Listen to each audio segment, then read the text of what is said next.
This is the Pete and Sebastian Show with Pete Corielli and Sebastian Maniscalco. Pete and Sebastian Show. We are back, baby. I'm looking forward to this one. What's up, bro? How you doing? Sebastian Maniscalco, as always, hanging out. What's up? Let's paint the picture here. It's a Monday night. Don't normally do this at night. I don't think we've ever done this at night in the modern era here. We've done a few in the past, 3-4 years ago, liquored up a little bit. But this is a nighttime cast. I like the vibe. Already, just being night. I do too. Kids asleep. Kids asleep. You're solo. Where's Jackie? Jackie's spending the night with a good friend, one of her closest friends from college in Rochester. So I had the kid from daytime today till nighttime dinner, put the kid to bed. I gotta say, bro, it's not that hard. Okay. I mean, come on, it's fucking kidding me? I mean, yeah, I don't know what all the hubbub is. Kid comes home, we do the homework, you know, we play with the dog for a little, we do piano. I mean, honestly, my wife's got it down to a science, so I'm joking, so Sadie knows. But yeah. All right, you bring up a point that is very parallel to what's going on here at the house. Are you saying you don't know what the hubbub is because Jackie makes a hubbub, or are you saying in general you don't know why parents are complaining? Well, listen, I got a whiskey or two in me. I'm looking forward to the night hanging. Yeah, I was being a little pompous. I was saying, I don't know what's with all these broads yapping away about how hard this is. It was a walk in the park. No, but I'm saying Jackie honestly has the whole system down, and the food was pre-made, and you know, I'm kidding. It's very hard to do. Okay, so let me ask you. Last week we got into the whole thing that Jackie basically is doing everything over there except for wiping your ass, right? Right. Oh, by the way, a listener reminded me, outdoor landscaping too, but yes, except for wiping my ass. So I want to know. I want to know, in your relationship, when it comes to getting Sadie out of bed, bath time, shower time, is all this a duet, or does Jackie generally do this solo? How do you work the bedtime routine when both of you are in the home? Jackie probably does it 3 nights a week, and then during the week, and then I'll do it like 2. But basically, one of them has to go up, get the tub going. You know, I mean, she washes herself now, but you just got to keep that shit going. I mean, it takes nothing for this kid to she'll be half naked, getting ready to get in the shower, and then the dog will be chewing a sock. And if you're not watching it, 45 minutes later, she's still fucking buck naked playing with the dog with a sock, right? You got to keep that shit moving. So are you both ever doing this together, or is it always a solo operation? Sometimes it's together. Like the other day, it's funny you bring that up. The other day, Jackie was braiding her hair while I was brushing her teeth at the same time. And I said, this is like a Wizard of Oz when they're restuffing them and grooming them all. Yeah. But Jackie puts her to bed usually. That's why I needed you to give me an extra 15 minutes before we started, because when I never put the kid to bed, like I kiss her goodnight and then she climbs in and Jackie tucks her in, because I knew it was going to be, Dad, I'm hot. Dad, I need this, that, whereas Jackie would just be like, shut up and go to bed, Yeah. And in the morning, do you get her going, or does Jackie get her going? I'm just trying to find out and compare it to what's going on over here, so I have a barometer. Yeah, I'm curious to hear yours. But for school, no, Jackie, I come down first in the morning, then Jackie gets up, gets Sadie up, they come down as a team, and then I take Sadie to school, usually. But then on the weekend, Jackie's always the last one up. I'm first one up. Sadie comes down. I make her breakfast and stuff. How about you? How do you do it? I know you're down first, but do you go back up and get a kid? So we've completely altered our game over here. We're getting up basically, Lana and I around the same time, about 5 o'clock in the morning now. Okay? Why? Why? I'll tell you why. We're doing a lot of work on this TV show for Discovery, and we found that the earlier we get up, I got to be honest with you. Yeah. I get up at 5 o'clock. I just enjoy the silence. Fair enough, bro. I've literally thought about setting my alarm for 3 a.m., right? Because you ever get up early, though, and then you hear footsteps a half hour than normal, and you're like, who the fuck is already up there? What the hell? Right? I get panic attacks because I'll be working around 5:30, and I think I'll hear a ah. I go, you gotta be shitting me. That's what I'm saying, bro. Right? Exactly. So we're getting up at 5, and Lana, I'm telling you, this fast changed our lives. Right? This thing that we did. I gotta say, you look energetic and glowing. Continue. Thanks. Thanks for noticing. I lost 6 pounds. I'm on a really good health regimen here. Lana gets up. She works out. I don't really work out in the morning. I do work in the morning. And then around, I got to tell you, and I'm going to pat myself on the back here. I told Serafina, I said, listen, she's got like a sound machine, right? And it's got a light on it. So that light turns like from red to green at 7 o'clock in the morning. I said to her, listen, you don't get out of bed until that light turns green. Okay? Yeah. And when you do get out of bed, you don't leave the room. You could play in your room, but you don't leave this room. You wait till I come and get you. And I gotta tell you, man, wow. She plays with her house. She gets dressed. And then I come in about 7:30. She's just sitting there playing. I go, it's beautiful. My son is a whole different story. This kid's gonna be a problem. Yeah. But I get him up.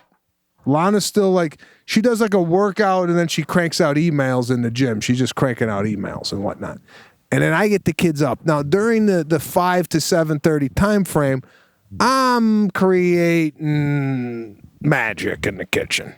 Right. Okay. I'll give you an example today. Coconut yogurt, right? Uh-huh. Blueberry, raspberry, strawberry, sliced banana with a little granola on top, and then just snowed the top with a little flaxseed, right? Oh, come on.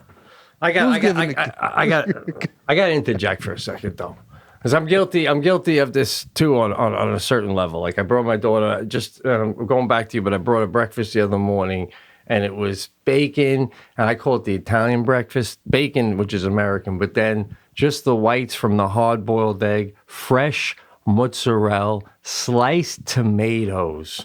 And then a half a bagel with cream cheese. I go, I know you're not going to eat all of it, but I just gave you a few options. And I go, your juice is coming, right? And I turned to go get the juice, and I'm like, what am I? Right? So now take you now. You're getting up 2.5 hours before the guests. And you're having the guests, you're like a 5-star hotel. You're like, your light will turn green. So you know it's getting close to breakfast time, but don't get out. You can get up, but don't get out. The butler will come and escort you down at 7:30. I mean, bro, you make it sound like you get up at 5 o'clock because you're doing emails at work. And then you cut to 10 seconds later in your story, you go, I start at 5 o'clock. I'm getting the breakfast going. So, but that's in between. Like, it depends what I'm making. You know, maybe I gotta fire up the oven a little bit, lay out the bacon, and then I'll go to the email a little bit. It's all about timing because I gotta time it so when they get up, it's hot and whatnot. And it's changing every. I made Sunday morning. Yeah. I made a chorizo scramble, right, with What's chorizo? What does that mean? What is that? It's a ground meat basically with a little hint of spice. It's Mexican, right? In the egg? Put that, and then I get that going in the pan. Then I pour 2 scrambled eggs on top, or two eggs. I whip them up. I pour them on top. Right. Also, before that, I'm sorry. I start with chopped asparagus. Grill that. Put the meat in. This is breakfast? Yeah, eggs, right, and then I top it off with a little medium salsa. Eh? Bro, this is a better dinner than most kids have in a month. And you're banging this out for breakfast? I mean, how do you? I can't believe you're getting a kid to eat asparagus for breakfast. Well, I'm burying it. That's right. I'm burying it in the meat and egg. They don't even know it's coming, man. Wow, you got your kid eating a meat mixed with egg in the morning? That is an advanced palate, bro. That's an advanced palate. I'm digging it. I don't surprise them. Here's the trick on weaving vegetables and what have you into meals. It's not like they eat hamburgers and hot dogs and then the next meal is asparagus. What I do is I preface the week by I go, listen, we got to start expanding our knowledge about food and variety. So what you're going to see this week is a little different than what your normal breakfast, was for the last 6 months. Right. I'm gonna start changing the gear. Okay, Daddy. Okay, let me know if you like it. And here's another thing I do. I forgot to even tell you this. They really haven't had. It was coconut yogurt, not regular yogurt. So I was kind of like iffy. It's not as sweet. So what I did is I brought out a sample yogurt. I didn't want to put all the yogurt and the whole thing in. They taste it no good, right? Yeah. So I bring out a sample and I taste that. Like it? Yeah. And then I make it. Oh my God. Chef is coming out, giving you a little teaspoon before he gets started. Just want to make sure before I go down a path that you don't like. One thing you're not setting your kids up for is that they have to have the breakfast ever at a Holiday Inn one morning. They're going to go, take one foot in there and go, what is this shit? Well, that's listen, this is what I'm worried about. When they start sleeping over at their friend's house and their friend's parents make cereal, Captain Crunch, they're going to go, excuse me, where's the chorizo? Yeah. And they're going to go, what? I know. You got to tell them, man. Well, that's the thing. Even with Sadie, I mean, I'm not giving chorizo, but even the cereal is a healthy cereal, right? And she like the kid devours apples. I literally have to say you already had 3 today. Maybe it's too many. And Jackie's like, you can have as many apples as you want. I'm like, the fucking kid's going to get drunk. Her stomach's going to ferment. Jesus. So as a treat, bro, a couple weeks ago, I get shopping with Jackie. I happen to be in the supermarket. I go, I'm getting this. I'm going to let her have it Sunday morning. Fruity Pebbles. Kid doesn't even get halfway through it. Walks back into the kitchen and goes, it's too sugary, Dad. Ugh. And I go, you don't even want to sip the milk? And she's like, oh, no. Can I just get an apple? I'm like, oh, my God, you little granola, bouncy mother. What the? Who doesn't like a bowl of Fruity Pebbles? That's beautiful. The palate's not even educated on the Pebbles because she's been eating so healthy. I know. And I like the variety, too. You know, what you're doing with the variety, that's exactly what I do. I bring 5, 6 items sometimes to the table, and hopefully they'll like one and they'll eat it. And it also is helping me to kind of figure out what they like and what they don't like. It's trial and error.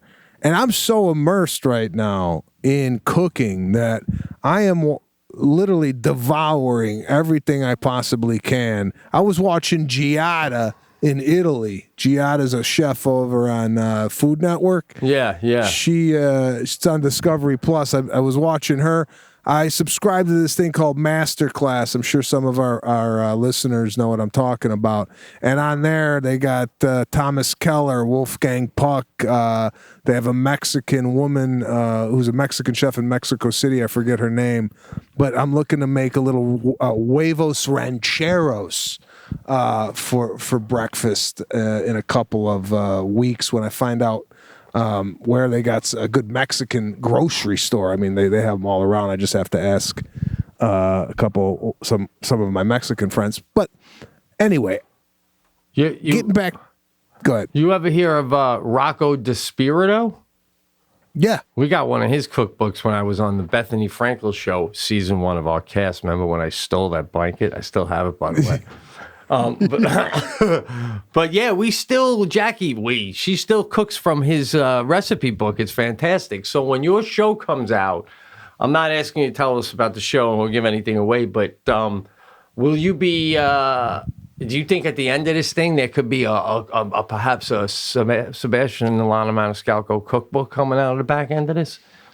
Not necessarily a cookbook. It's not something that I'm You're not trying to invent, about. You're not inventing your own dishes? No, okay. I like following recipes. Yeah. And then trying to replicate that. I'm not so much into improvising on the recipe, what have you. But my goal here with this show on Discovery Plus is to take topics that I'm interested in, learn more about them, and infuse humor in the learning of it while it's happening. So, for example, one of the episodes we're thinking about doing is centers around bread.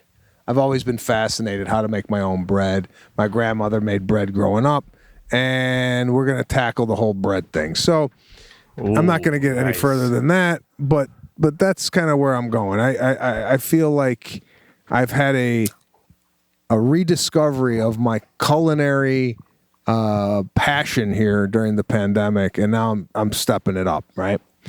But I want to get back to the.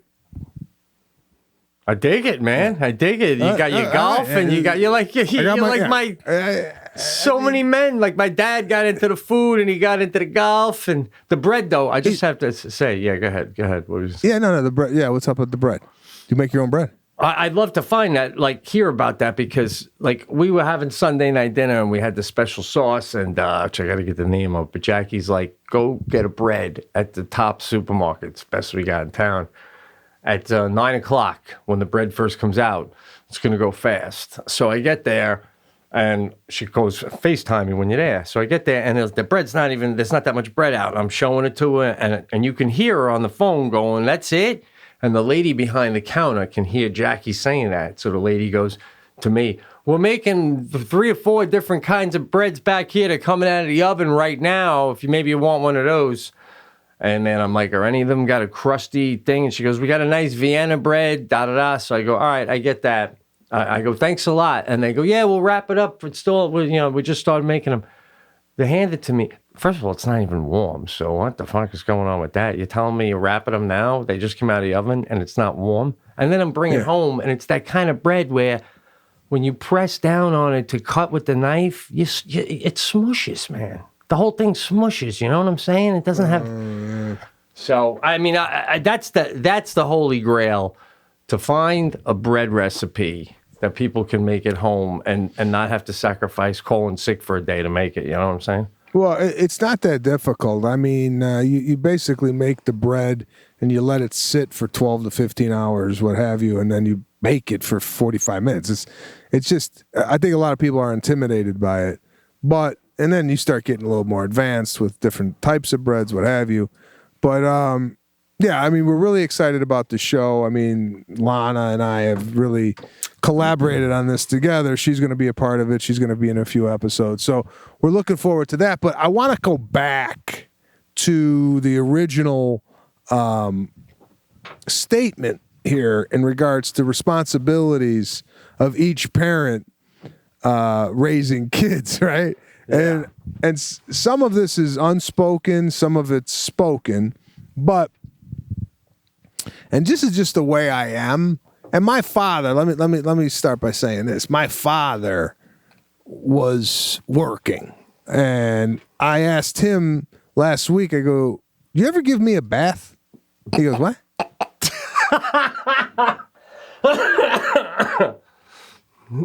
He goes, by the time I got home, you were always sleeping. He goes, by the time I was able to bathe you, you were in college, right? So by the time the timing would have worked out, yeah, no shit.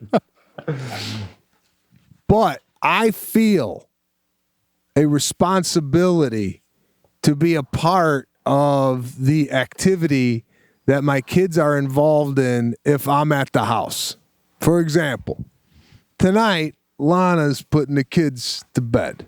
But if I wasn't doing this, I'd be right there by her side, putting Serafina down. Sometimes we kind of alternate. You know, I read a book to Serafina one night. Right. She reads a book. But pretty much the going to bed process is a tandem activity between my wife and I. Okay. Until we get into the bed with Serafina, I just lay on the bed and I read her a book. And, you know, I got to go through, it's like a hostage negotiation trying to get the hell out of the room, like you were saying, you know. I don't know if this happens with Sadie's age, but if you can remember back when Sadie was 2.5, 3.5, it's like, Daddy, yeah? And I don't know if this is the way Serafina is or all kids. I think it's unique to Serafina, but she's like, Daddy, could you put that rubber band over there where it belongs? I go, and I don't know if that's a stall technique, right? Or she's just this organized, but I can't get out of the room. You know? Yeah. The sound machine's on. She's like, I walk out. Can you put it louder? Yeah, I gotta go back in and put it loud. You know. Well, she's got a lot of you and I mean, it's like when I got in your car with my cup of coffee, you like had two heads. You're like, oh, what the fuck, you know? It's to her, she's like, I can't sleep until you take that and put it over there for me. It's driving me nuts. I'll just have to get out of bed and do it myself. Would you mind, Dad? You know? I love it. So I'm just, because it's like, it's driving me up a wall because a lot of times it takes me away from, you know, being creative and doing what I have to do during the day. And, you know, I know this is a pandemic and I'm home and whatnot, but, you know, sometimes when you go on the road, you're alone. You could kind of immerse yourself in your own thoughts. Yeah. And you could, you know, be funny or whatnot. Sometimes when you're at home and you got kids running around, it's difficult to get any momentum going with the creative. Even if I'm locked in my office, I just still hear like a crying. And there's a lot of times I come out and go, what's the problem? You know, like, Jackie hates when I do that. Oh, what are you coming up here to solve it? You coming up here to solve it? We don't need you. We have it. Thank you. Thank you. Goodbye. And I'm like, well, what the hell? Sounds like someone's getting stabbed up here. What are you doing to her? Oh, we had one of those the other day, man. Jackie hits. What happened? Jackie, Sadie gets fresh. She's at that age where she gets fresh, you know, and we got to give her a little. The only language she understands is a little smack, you know. So Jackie like smacked her, and I was in the room when she did it, and I'm like, you didn't need to hit her. What are you hitting her for? You know, and then Sadie, of course, is gonna latch on to the one that's rooting for her not to be hit, right? So now it just looks like some fucking creepy after-school movie, you know, where it's like that's when Dad and the daughter decided to run off, you know. and, you know, you don't mean to throw her under the bus. And Jackie's like, "What are you saying? You smack her in the butt a little bit." And I go, "It's not that you were wrong. It's just that I don't want to hear her crying, man. She's going to bed in 10 minutes. Let's just, you know, freaking wrap it up." But yeah, so you run it up. I bet does Lana like get annoyed by that? Well, yeah, because she thinks that I'm coming out there and my tone would suggest that it's something Lana's doing that's making her cry like that. But to my defense, I have to say, I only come out because there's different cries, right? There's that cry where they're like tired, but then there's a cry that sounds as if they fell 2 stories off the roof. You know what I'm saying? That's where I come out going, the hell happened? You know? Right. And I'm sorry. I got a quick fuse where I don't address things, and this is another thing Lana and I differ on. Lana's disciplinary actions are very one note. You cannot tell if Lana is disciplining the kid or congratulating them for reading. You know, like it's this is the tone. Serafina, do not pull that away from Caruso. If you want it, just ask him. Okay? Oh man! When I was 10, I would bulldoze a woman like that. Right? I mean, come on. I only understood a little violence, a little touch of violence is the only language I understood. I reacted to volume as a kid. Like, Lana could very well say, Serafina, that was really nice that you're sharing. And it's the same thing. There's no inflection of voice or me. And I keep telling Lana this. I go, how's the kid going to know you mean business when your voice is the same throughout the entire day? It don't go up. It don't go down. It stays the same, right? Right. Because you got to, like, I go, hey, enough. You know, and then all of a sudden you can even tell that the kid, it's almost like they got like a blast of wind hit them, right? Oh, yeah. Oh, dude, you know what I do now? Because mine's 7 now. I do the fake bull charge. Like this, like I'll say something to her and I'll go, enough! And she'll look at me and she'll still do it. And I'll go, like that. And I'll just go, oh, okay, Dad. Oh, yeah. I haven't tried this, but this is where I'm going with it. And for those of you who are parents out there, here's a little tip. For those of you who are single and then you find this conversation maybe not relatable, just save this episode so when you have kids later, you can come back to it. This is what I've done. I've identified what toys mean the most to Serafina, right? Yeah. And it's her dolls. She loves her babies, right? So one night, she kept backing up, crying. I said, I'm going to take your doll away if you keep doing this. Yeah, she kept doing it. I took the doll. She goes, like, and all of a sudden, the mooch, what are you taking? I go, I told you. Now you lose the doll for a day. She accepted the punishment, right? So now, it worked. So now I say to her, you going to act up?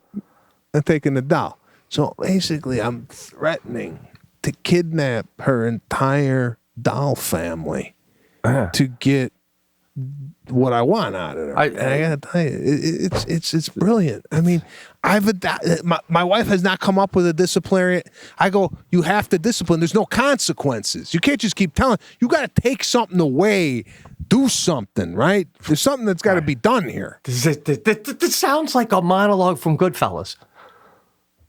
Everything you're saying, something needs to be taken away. Something needs to be done here. I can hear Ray Liotta doing a voiceover right now. You find what they love the most, and you take it away. Find what they love, and you take it. In this case, it was the dolls. Tommy took the dolls. We held on to the dolls. That's what's going on. Shit. It is going, bro, it all goes back to the way the mafia runs things. It's unbelievable. That's how you're doing this right now. Find what they love the most. And take it. You're exactly right. It basically replicates what they were doing with people within the mob, saying they would hold up a picture of their family. Because it's your family. No. Yeah. You want to see him again? Exactly. That's it. You got the guy. When De Niro tried to get, what's it called? Liotta's wife to come back to take a look at the coats at the end. Yeah. Yeah, it's gonna take her. It's unbelievable. That's how you're doing it. So by the way, go ahead. I've incorporated a mafia-like disciplinary action that's really working here. Now, my son, I haven't found the way to do that yet because he's a year and a half, doesn't know how to talk. There's no communication. There's just a lot of crying and falling down. Yeah. He's one of these kids that he cries and he just lays there, and I just leave him. Man, I just leave him lay and cry. Yeah. Cry in your own tears. And then he'll finally get up and then come around. Well, you got to watch it. That's it. You got to see it. Mommy's got to back you up on that tough love a little bit with him. It sounds like. I'm playing on a different field right now with the discipline. When you were talking about bathing parents or whatever, bathing us. So now, Sadie takes showers or whatever, and I don't help her with that. But when she takes a bath, she does that herself too. But when I need her to go fast, I'll come in and I'll suds up, she's sitting down, and I get her back and I get her face and I get her feet and her legs, and then I give her the soap and I go, all right, get your privates, and then she stands up and she gets and that's just something we've been doing for a while. Now, no one would teach me that. I'm just a human being and I get it, Yeah. Do you think your wife, I wonder if Jackie heard me the first time 3 or 4 years ago when I started doing that, okay, get your privates. If she just was like, I'm so glad I didn't get a wacko for a husband, right? Because I don't hear about women pedophiles, right? It's just, it's always the man. You got to hope your man isn't one, right? Are there women pedophiles, bro? I don't know, man. I never heard of an ant. Messing around with a 2-year-old boy. I think this is the second week in a row when I mentioned that stuff. I don't know, man. The FBI is going to be doing a watch on my, as if they're not already. By the way, I got a phone call. I wanted to ask you this. I got a phone call today. Didn't pick up, and then I played the message, and it was a principal from a school in it said Ohio on it. And he's saying, I'm calling on behalf of Jacob. He hasn't been attending his Zoom calls, and I just wanted to call and follow up and see if everything is all right and why that would be that he hasn't been a part of the Zoom calls in the past, whatever, a week and a half, whatever. So, I was thinking about for a second about calling the number back and telling the guy, you called wrong number. But then I'm like, my machine says, hey, it's Pete, leave a message. So would you ever do that if you got a message on your phone that seemed important? We might have brought this up once before. And it wasn't for you, obviously. Would you ever go and make that call to that person and be like, hey, just want to let you know that seemed important, but you called the wrong number? We must be living the same life. Really? For the last 3 years, I think I changed my number about 3 years ago. I've been getting text messages and phone calls from the previous person who had this number. Right? Oh, wow. Hey, what's going on, Jason? We're going to meet down at the beach. Hope to be there. Now, does Jason sound like he had a nice little life going for himself when he had your number? I'm trying to piece it together. Fascinating. Because it sounds like Jason either vanished and didn't tell nobody, right? It doesn't sound like, it's not one of these messages where I would leave you, hey man, haven't spoken to you while, give me a call. It's not that. This is, hey man, just checking in. Haven't talked to you in a while. It's like one of those, are you dead in your house or did you go to Ecuador? Well, that begs the question. Do you think whenever someone is done with a cell phone number, do you think it's more often someone like yourself that changed it or couldn't pay the bill or a death? Well, you got to figure if it's a death that the bills don't get paid and they just shut the phone down, right?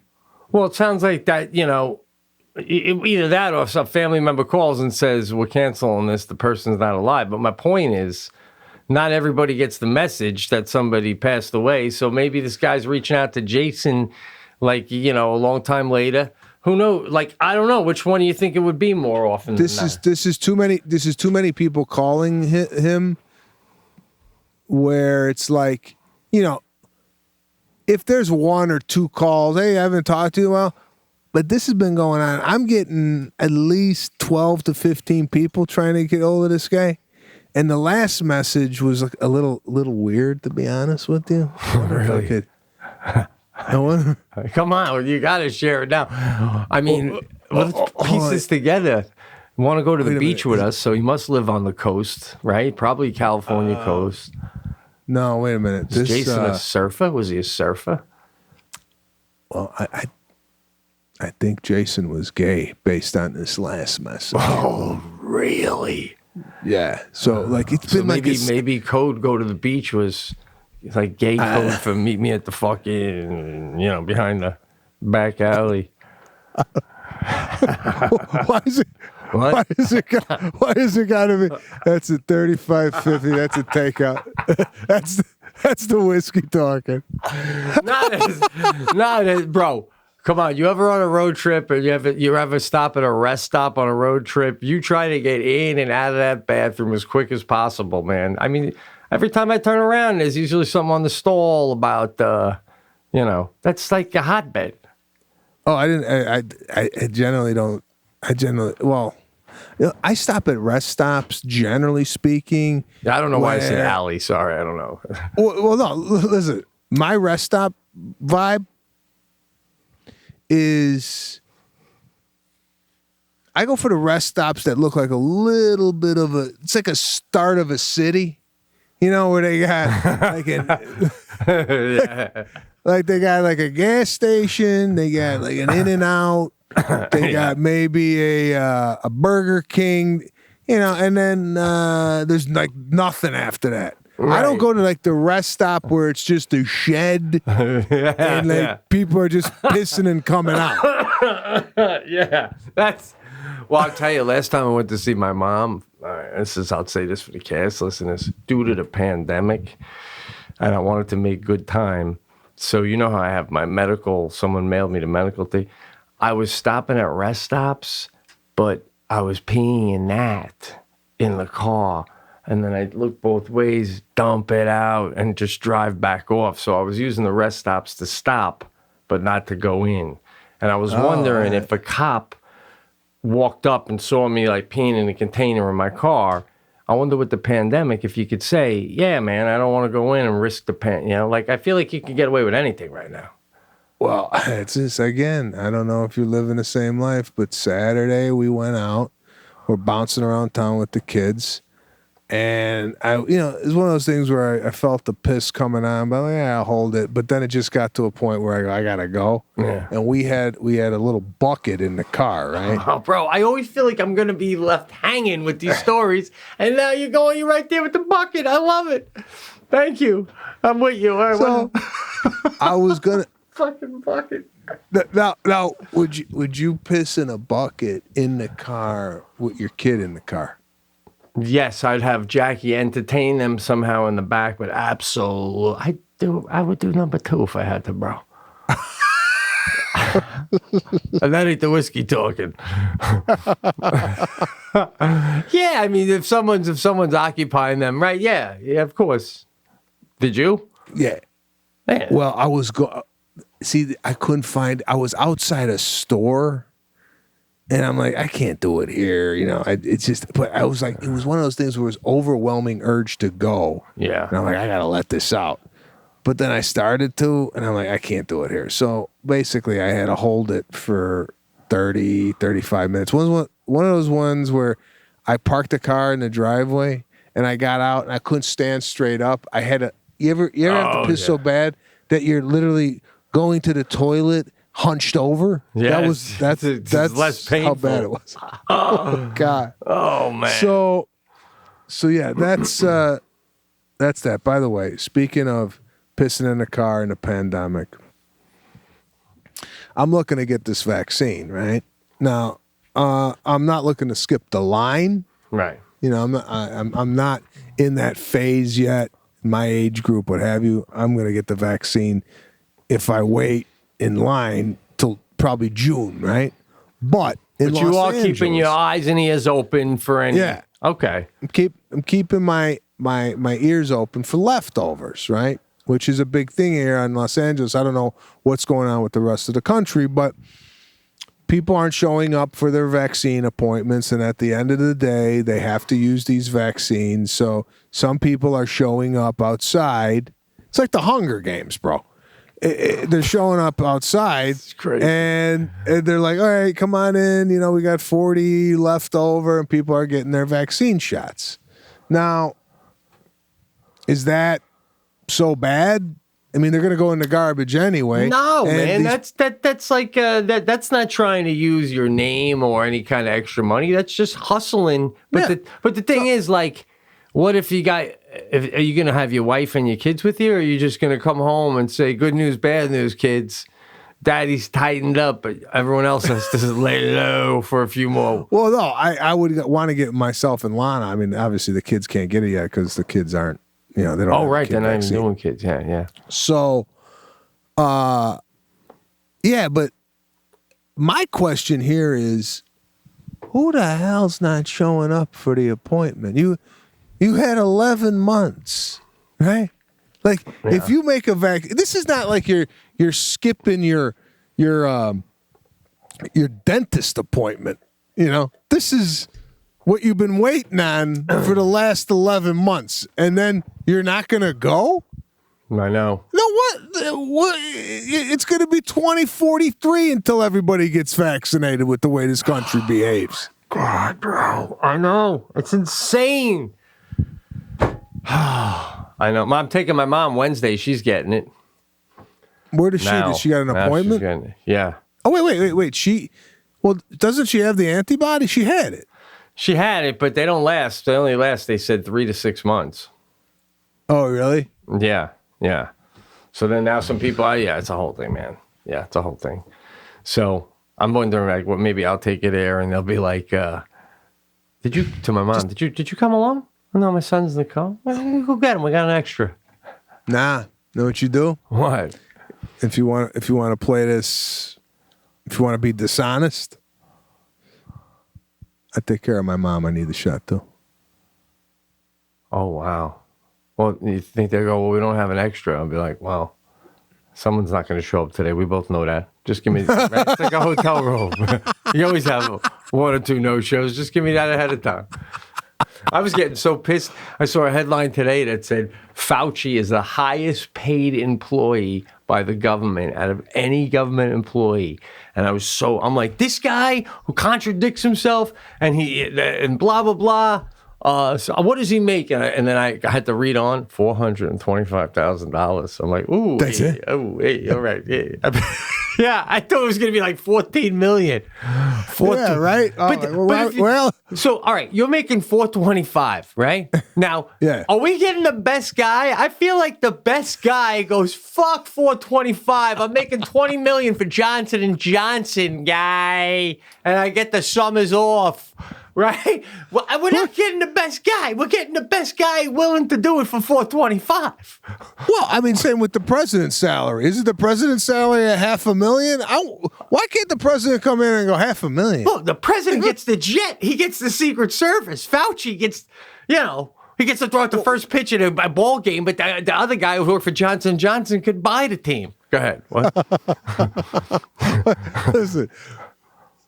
What do you think the president's stipend is on a day-to-day? Like, do you think he's got let's say he wants to go out to dinner and pick up the tab. Is it unlimited? Or like at the end of the month, like you work for a company, right? I used to work for a company where it's who's this now? I used to work for United Airlines, right? All right. And you would go out of town. And you'd come in and have to fill out an expense report.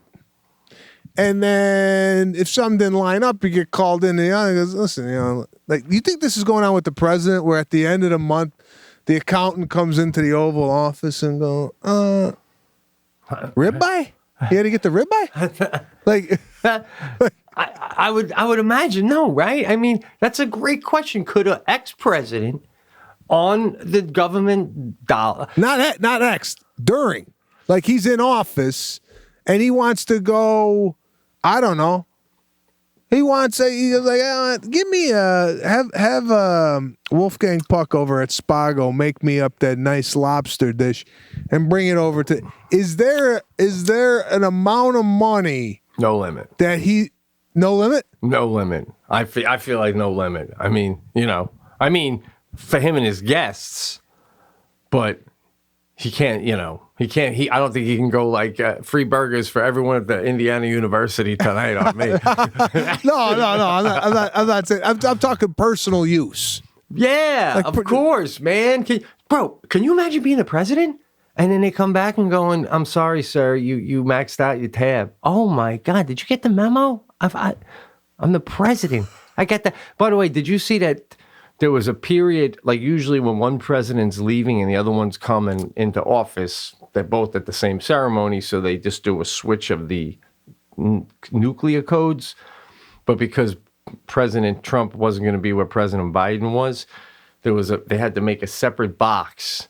And at exactly noon, wherever Trump was, his nuclear codes were canceled. And at exactly noon, Biden's was started up.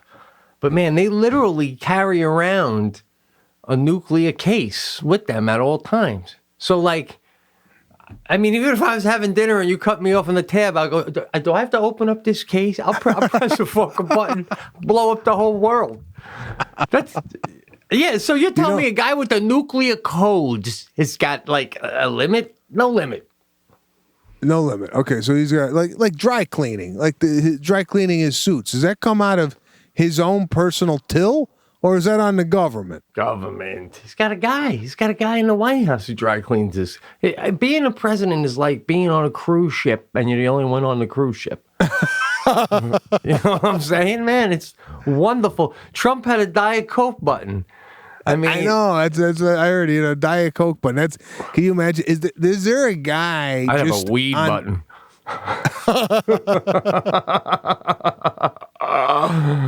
Is there a guy just on the Diet Coke button? Do you think? Is there a guy just sitting there waiting for that thing to go off, or do you think it's in general? Like they're in the kitchen and they see it.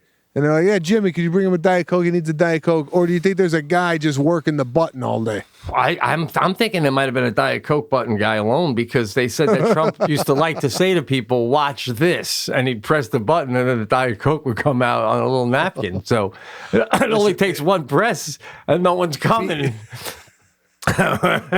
Being a waiter. Yeah. On the opposite end of that, I would be like going, look at that. Another one? Oh. You got to be shitting me. And I got to go in. I got to go in with the can. Oh, my God. How this guy don't have diabetes is beyond me. Tommy, give me another Diet Coke. Yeah, shit. Oh, he's got a guy for everything, man. So, speaking of... Go ahead. What do you got? I went to... I got to get your take on this. I go to Valvoline to get the oil change on the Tahoe, right? And I'm there because I was there with the other car. I've seen these guys before, nice guys at my Valvoline. So you stay in the car, and it was snowing out, right? So the guy, he's at my window, the Valvoline guy, and he goes, oh, you know how much we're expecting? And I'm like, oh, I think I heard like 4 more inches. And he's like, wow. And I'm like, yeah. And I go, I don't know why I said this, but I go, do you guys plow your own parking lot, or you got a guy that does this?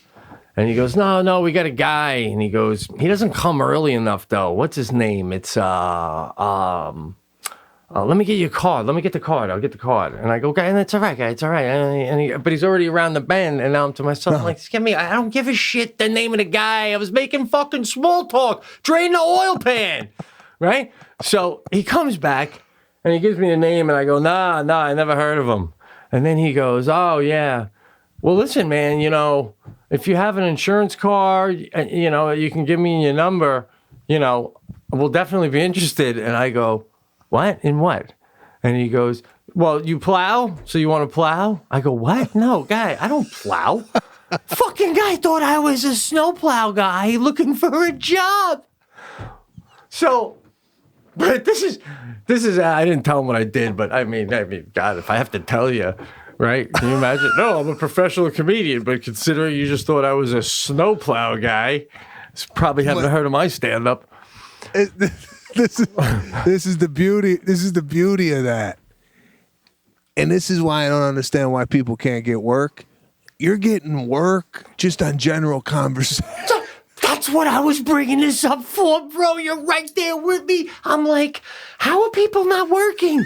It's just accidentally happening. I went home to Jackie and I go, well, I know one way I can make $250 a month. And she's like, why don't I go plow in the Valvoline? She goes, what are you going to do with $250 a month? I go, okay, if I could get the Valvoline in the 2-minute conversation, I could be plowing tops at Home Depot. I'll fucking this whole place on lockdown. And that's just winter. I'll be mowing the whole town, right? That's it. It's just, I mean, literally by mistake, you could literally start a $350,000 a year business. Just because you're personable. Oh, man. You are not kidding, bro. Oh, shit. And then I had this one. I got the Tahoe. I had to get something else fixed at the dealer, the heater.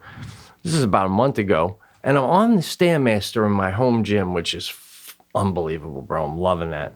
And it's ringing, and I see it's the dealer. So I'm like, all right, maybe there's a problem with the car or something. But I had it for a month. So I answer, and he goes, hey, just want to check up, see if the Tahoe's running okay. And I go, oh, well, I was kind of in the middle of something, but all right, hold on. And I turn the music off, and I go, yeah, no, I appreciate it. It is running good. And he goes, good, glad to hear it. And listen, also wanted to tell you, we got this new truck in for $45,000, What? Are you kidding me, man? You didn't care about the Tahoe. No. And you're cold calling me for a $45,000 pickup. Does that ever work? Does somebody go, yeah, you know what? Put it on hold. Let me get my wallet. I'll be right down. Now, my question is, do you think the kid who made that call, literally as he's dialing, even he's going, oh, what the fuck? Right?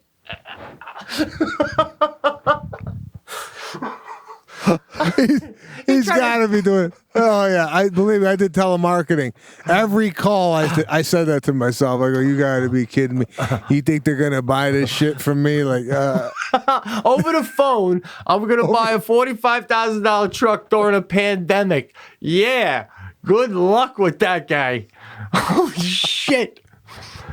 Oh man. No, listen. I used to sell portrait packages for Olin Mills Portrait Studio over the phone. And every time I picked up the phone and I had that script, I literally worked in a small cube, and I had a script pinned to the cube with a thumbtack. And I had to say, hello, is Mrs. Johnson there? Oh. Yes, this is Mrs. Johnson. Well, Mrs. Johnson, my name is Sebastian with Olin Mills Portrait Studio. And I'm just calling to say that we have an 8x10 portrait package available. And they're like, what? What are you talking about? No, wait. When you're doing this, do you ever call and go, is Mrs. Johnson there? And the kid answers, and he's like, hold on. He's yelling for his mom. And in your head, you're like, oh, God. This lady's making dinner and bathing 2 kids. And now I'm trying to fucking sell her a portrait. She had to put. This is back when they had landlines and you didn't know who was calling. So you're right. You call, the kid answers like, Mom, someone's on the phone. And she's like, who is it? I don't know. And then she's got to shut the gas off, and she's wiping her hand. I can just picture it. She's wiping her hands on the apron. Hello? Hi, Miss Johnson?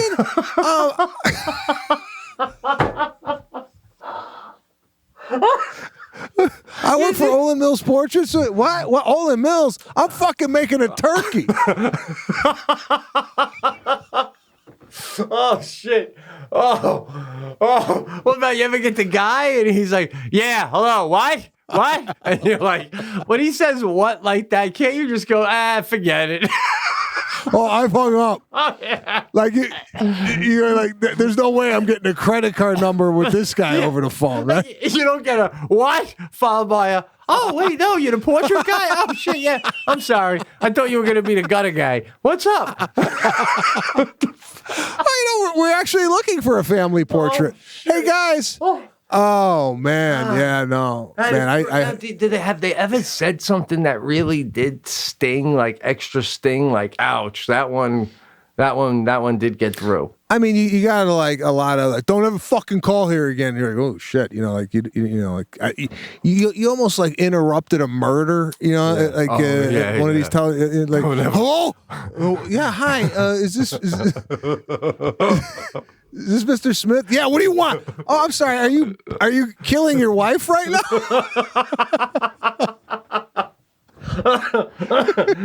Listen, when you're done murdering your wife, if you still want to do a portrait with the kids, now, when someone says don't ever call here again, do you like go back to your boss and go, that number was particularly mad, don't call him again? No, you just cross that off and you start literally the whole job you had, you know, it was endless. It was an endless log of numbers.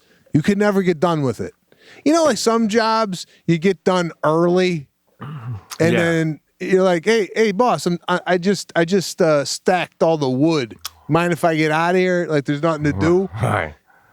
When you came into this job, there was none of that. Just like just call, just call all these numbers. Now, do you even get one a day? You know, it was one of these things. It was about momentum and confidence. So if you got one, you felt great. And then in that next call, the caller could almost hear your joy and excitement, and you would almost get on a run. Wow, man. I feel like that with fishing, when you catch one fish, it's like something you get hot. You get hot, baby. It's something the way you're holding the pole. Yeah, it was like a blackjack run. It was like, you know, you would get like I got 3 in a row once. What the? We never talked about. Yeah, it was amazing. It was just like and I was also the delivery. Did we talk about this? That I also went to pick up. So the whole thing about this job was at the end, you would say, "All right, I just need your credit card number, and we'll get this set up for you." You didn't go, "Can I have your credit card?" You didn't say that. Because that would elicit, no, you can't have my credit card. You would just say it in the line of conversation. You go, okay, just give me your credit card, and then someone would go, okay, let me get it out, and you'd be like, oh my god, like there'd be 5 people in the room. You'd be, fucking, I'm getting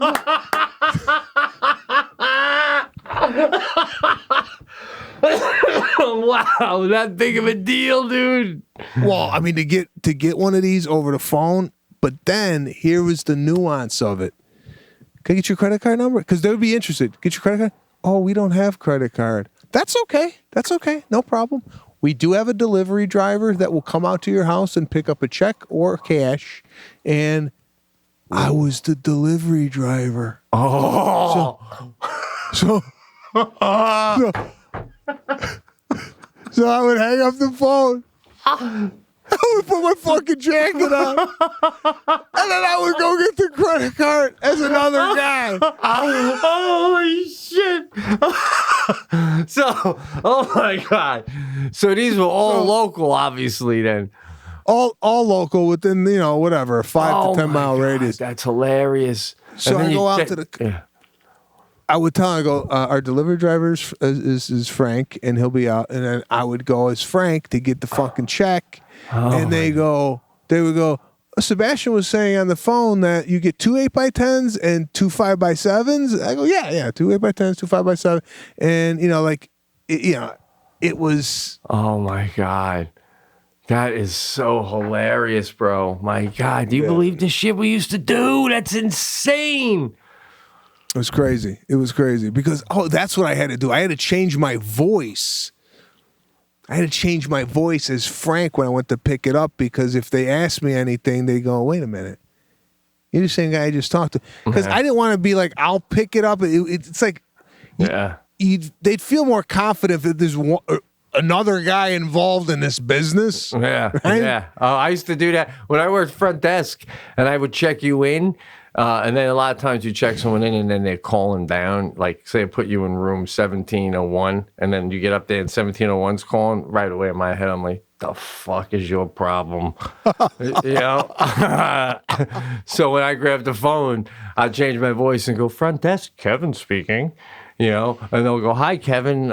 Pete checked this in, you know, because you have to wear a dumb name tag. I'm like, okay, Pete's with another guest right now. Maybe I can help you. You know, and then I say, no, that's all we had available. I doubt Pete said that to you. You know, and I'd like do that shit. And then it's great to play another person. It is. Yeah. Shit. God, it's funny.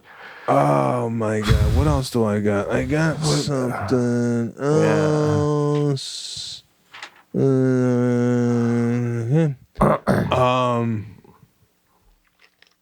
Did I tell you I went out for an audition to play the part of Super Mario? They're doing a Mario Brothers movie. Right, the video game? Yeah. Okay. It's an animation. Oh, so you'd be the voice. I did the voice, right? 2.5 hour audition. Wow. They had me in a room, and they had me doing the voice. Now, I don't think I nailed the voice. I don't think that I would love to get audio of what I did. But sometimes when you're doing I decline this. Go ahead. Go ahead. But the video game, did he have a voice? No, I don't. It's like Donkey Kong, right? Yeah, I don't know where the voice came. I don't know if it came from an animated cartoon. It was like, "Hey, Super Mario," you know, like that voice. Oh, so I don't know. I don't know where that came. There's a voice. Okay. Not that I tried to replicate the voice, but I did my own version. And it's for kids. It's like a animated kid movie, and I didn't get the part. 2.5 I can't hours. go any. If I had a 2.5 hour audition, I came home. Jack goes, "Did you get the part?" I go, "I think I just did the movie." I think we're having a rap party tomorrow. I mean, how do you? It was grueling. It was not grueling. It was just like, you know, it wasn't my voice. I have to keep going. You know, I would come out and go, yeah. So how do you want it? No, yeah, just read that again, but give a little bit more. Like it was funny, and he was like doing it funny. And then I'd have to go, okay, I'll do. You know, like, to go into the voice and then come back into your own, back and forth. Right. Weird, dude. So, but were you in there so long because you must have come close, though, right? I mean, if they didn't like what you were doing, they would have said thank you. Well, I was one of the first people that read for it. So I don't know if they, you know, like I don't know who was after me or whatnot. But actually, I want to look to see actually. 1 second, if they got anything for this. Hold on. What bothers you more when you like in your audition for something and that they got somebody and you know that person as far as, all right, like it's happened with me, obviously, where you go, all right, they got that guy, he's famous, I get it. Or when I go to my manager in the past, so who's got the part in that sitcom? And they go, they still haven't cast anybody. So I'm like, well, that's even more insulting. They saw me, haven't found anybody else, but they just know they'd rather not make it. That's the way I see it. Than have to use me. You know? Oh, God. That's funny. Yeah, you're like, it's still an open position. I mean, like, yeah. They're still looking. They've seen people, but they haven't found. Yeah, so. But give me the cracks in the hands. The cracks in the hands. The slits in your fingers, right? We get them really bad here in the winter. Me and Jackie and stuff, you know, cuts in your fingers. Yeah. Right? Yeah. So she's always got the Neosporin and Band-Aids, and she's like, if you put it on a day or two, it starts to heal. I finally get so sick of them. I get them so bad. Bro, you know what I started doing the other day? And then I looked it up, and it's a thing. After I was doing it, I crazy glue them. I run crazy glue right in the slit, and then I hold it, and I count to 30, and I blow on it, and then it's stuck together. And then, yeah, it's fucking great, dude. This is caveman shit, bro. I've never heard anybody gluing their wounds together. I said to Jackie, I go, this works so good, Jack. This has to be a thing. I got to Google this right now. And she goes, yeah, but there's like, chemicals in the crazy glue. That's probably not good for your body. And I'm like, hey, what are you getting in there? A little slit. So I look it up. And it is a thing. Now, there's another kind of glue I forget what it was called, but it's medical glue, and it's specifically for that. Whereas crazy glue, they say it works. But again, it's made with certain chemicals that could cause a rash. That's what they said, a rash. The fuck is a rash? I can handle a rash. If you ain't putting cancer in front of it, I don't give a shit. You know what I'm saying? I don't even know if that's out. All right, we rolling out? Hey, yeah, we're done. I got to get on another call here. No, good hanging, bro. Good hanging. I think the listeners are loving 2 a week. And we're loving it too. So thanks for hanging in there with the Pete and Sebastian show. We will see you this week. Yeah. Later, man. Later.